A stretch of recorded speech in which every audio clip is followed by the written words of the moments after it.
right now it's devastating.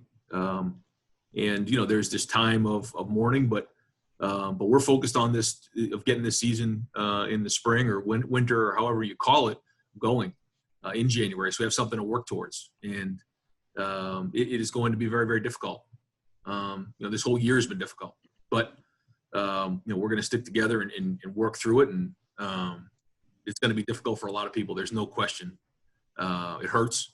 I have a range of emotions again, just sad, angry, frustrated, all the above. And I think our players do as well.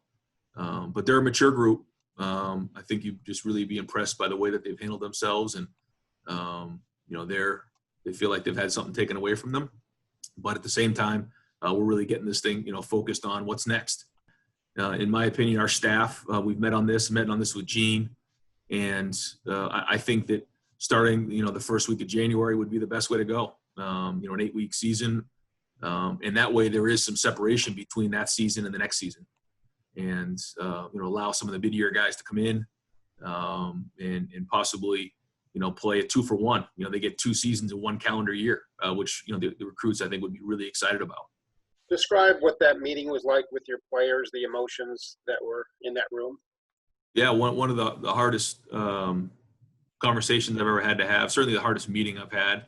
And, to look guys like Jonathan Cooper in the eye and Justin Hilliard, Justin Fields, Josh Myers, go on and on and on, Tuff Borland, Pete Warner. I mean, just all the different, Baron Browning, Sean Wade, Evan Banks. I mean, there's just so many guys who put so much time into this program.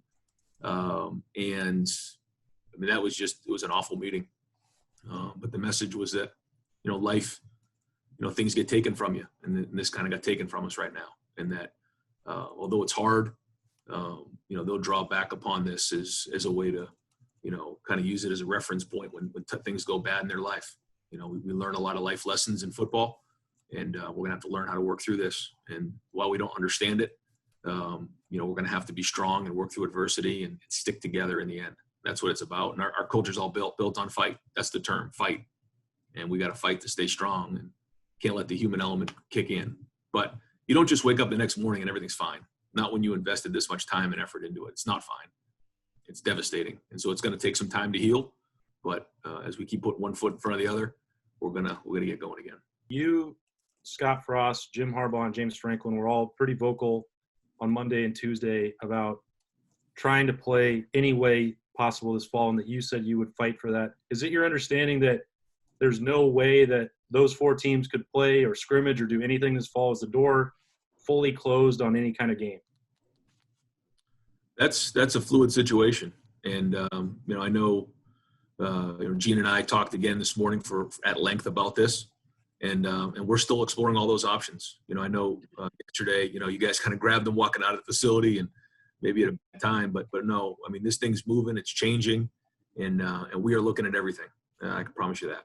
You've made a strong push for playing in January. You've talked about 2-for-1s for the incoming freshmen. You've cracked the door on still trying to do something this fall. How possible do you think this is, and how much do you think the Big Ten should listen to Ohio State on some of these suggestions? I don't know the answer to that, but I know that I'm going to fight like heck for these guys to push forward on what we think is right. And, be a lot of back and forth, and, there'll be some conceding of points here and there, but I feel, as I say right now, I feel pretty strongly about what I've said, and I'm going to work hard to get it done. Thank you, Ryan. Thank you, Jerry.